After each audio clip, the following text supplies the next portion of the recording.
Hi అండి. అందరికీ నమస్కారం. Welcome to my channel. ఈ వీడియోలో ఏపీ ప్రభుత్వ ఉద్యోగులకు జియో ఎంఎస్ నంబర్ 129లో గల అతి ముఖ్యమైన సమాచారం అయితే వీడియోలో తెలుసుకుందాము.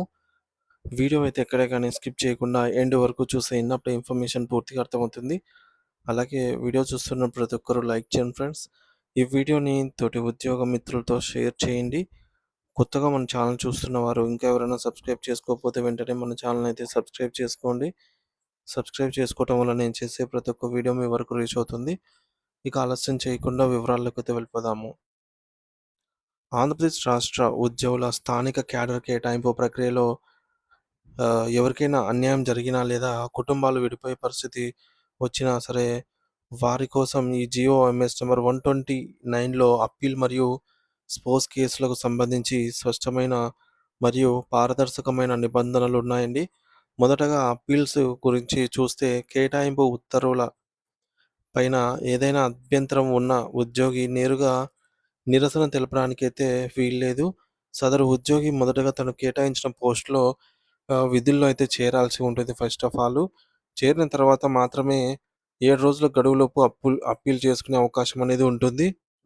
అయితే ఈ యొక్క అప్పీల్ అనేది అనెక్సరీ 5 ఫార్మాట్‌లో అయితే నింపి ఈమెయిల్ ద్వారా తన కార్యాలయ అధిపతి లేదా జిల్లా అధికారి ద్వారా సంబంధిత ప్రభుత్వ కార్యదర్శికి అయితే పంపాలి. ప్రభుత్వం ఈ యొక్క అప్పీల్‌ను ఇంప్లిమెంటేషన్ కమిటీతో చర్చించి 5 రోజుల్లోపు పరిష్కరిస్తుంది. ఒకవేళ మీ అప్పీల్ వల్ల మరొక ఉద్యోగి కేటాయింపు మారే అవకాశం ఉంటే, ఆ వ్యక్తికి కూడా 2 రోజులు ముందుగానే నోటీసు ఇచ్చి, వారి వాదన వినడానికి 5 రోజుల సమయం అయితే ఇస్తారు. తద్వారా ఎవరికీ అన్యాయం జరగకుండా ప్రభుత్వం జాగ్రత్త పడుతుంది. ఇక కుటుంబాలను కలిపే స్పోర్ట్స్ కేసులు అత్యంత ప్రాధాన్యత కలిగినవి. భార్యాభర్తలు ఇద్దరూ కూడా ఆంధ్రప్రదేశ్ రాష్ట్ర ప్రభుత్వంలో రెగ్యులర్ ఉద్యోగులై ఉండి, కేటాయింపుల వల్ల వేర్వేరు ప్రాంతాలకు వెళ్లాల్సి వస్తే, వారు ఒకే చోటే పనిచేసేలాగా దరఖాస్తు చేసుకోవచ్చు. అయితే ఈ యొక్క సౌకర్యం కేవలం రెగ్యులర్ ఉద్యోగులకు మాత్రమే వర్తిస్తుంది. కాంట్రాక్ట్‌లు లేదా ఔట్‌సోర్సింగ్ వారికి ఉపయోగపడదు. ఈ దరఖాస్తును కొత్త క్యాడర్‌లో చేరినటువంటి 3 రోజుల్లోపు అనెక్సరీ 7 ఫార్మాట్‌లో ఇక్కడ ఈమెయిల్ ద్వారా సమర్పించాలి.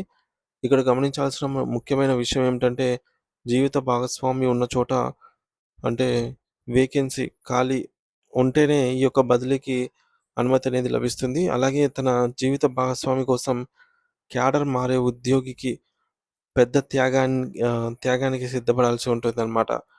అదేంటంటే వారు తమ పాత క్యాడర్‌లోని సీనియారిటీని పూర్తిగా కోల్పోతారు. కొత్త క్యాడర్‌లో చేరినప్పుడు వారందరికంటే జూనియర్‌గా పరిగణించబడతారు. దీనివల్ల ఆ క్యాడర్‌లో ముందు నుంచి ఉన్న ఉద్యోగుల ప్రయోజనాలకు భంగం కలగదు.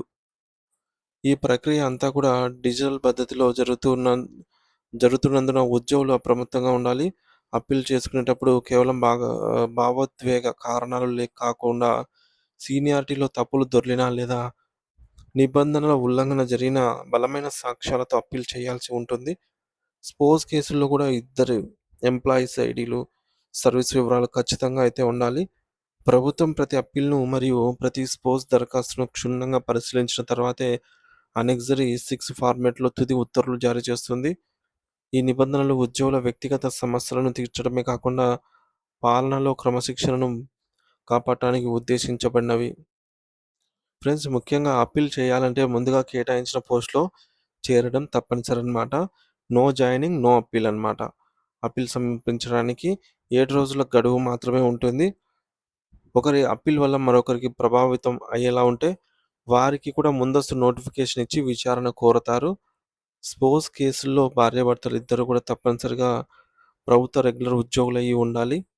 జీవిత భాగస్వామి కోసం క్యాడర్ మారితేనే పాత సీనియారిటీని వదులుకోవాల్సి ఉంటుంది. స్పోర్ట్స్ దరఖాస్తులను కొత్త చోటు కొత్త చోట చేరిన 3 రోజుల్లోపు ఈమెయిల్ ద్వారా అయితే పంపాల్సి ఉంటుంది.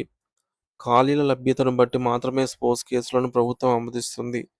సో, మొత్తానికి జీఓఎంఎస్ నంబర్ 129 ప్రకారంగా కేటాయింపులపై అభ్యంతరాలు ఉంటే 7 రోజుల్లోపు అప్పీల్ చేసుకోవచ్చు. అయితే మొదట విధుల్లో చేరడం అనేది తప్పనిసరి. భార్యాభర్తలిద్దరూ కూడా వేర్వేరు ప్రాంతాలకు కేటాయించబడితే ఒకరు మరొకరు ప్రాంతానికి మారడానికి వీల్లేదు. 3 రోజుల్లోపు దరఖాస్తు చేసుకోవచ్చు. కానీ ఇలా మారేవారు తమ సీనియారిటీని కోల్పోయి కొత్త క్యాడర్‌లో జూనియర్‌లుగా అయితే చేరవలసి ఉంటుంది.